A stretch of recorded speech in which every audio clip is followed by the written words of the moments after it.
Buong araw nasa lansangan si Ariel bilang parking attendant. Bawat paparadang sasakyan, kanyang inaasikaso. Pero ngayong tag-init, maya't maya ang pag-inom nito ng tubig, maibsan lang ang init ng panahon. Papahinga sir, minsan sa may pine, dyan sa may mga pine tree na lang muna. Oo, medyo kasi sir, sobrang init lalo na sa panahon niya. Talaga may time to sobrang, parang mainit talaga, parang naramdaman mo yung init sa Manila eh. Ayon sa Pag-asa, pumalo na sa 28 degrees Celsius ang heat index o damang init sa Baguio City. Iba pa ito sa nararanasang temperatura sa lungsod na naglalaro mula 26 hanggang 28 degrees Celsius. Kapag nilagay mo ito sa criteria, nasa slight kan lang siya.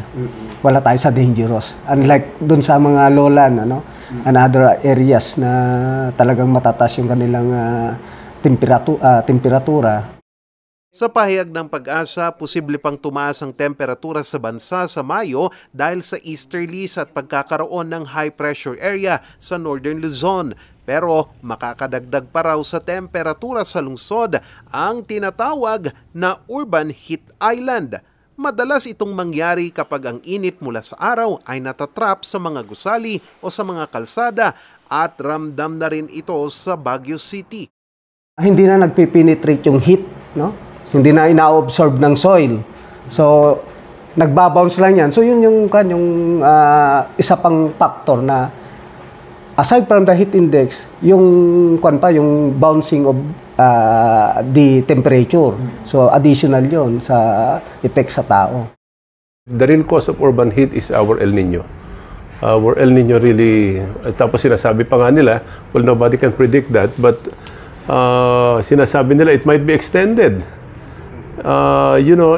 Kino-contemplate namin June or July, matatapos na ito, pero it might be extended by August.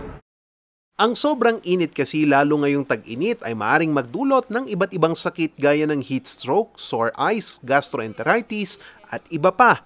Para maibsan ang urban heat island effect, kailangang mayroon pa ring mga puno at mga halaman sa mga urban areas. Nakatutulong kasi ang mga ito para mapababa ang temperatura ng isang lugar. Depende yan sa development ng isang area. Kung highly development, mas matindi ang effect sa tao pag may mataas yung heat index. Kasabay rin nito ang pagsusulong ng pagprotekta sa mga natitirang green spaces o mga natitirang mga puno at mga parke sa lungsod na isinusulong ni Councilor Leandro Yangot sa Sangguniang Panlungsod. Ngayong araw, April 22, naitala sa lungsod ang pinakamainit na temperatura ngayong buwan na pumalo sa 28.6 degrees Celsius.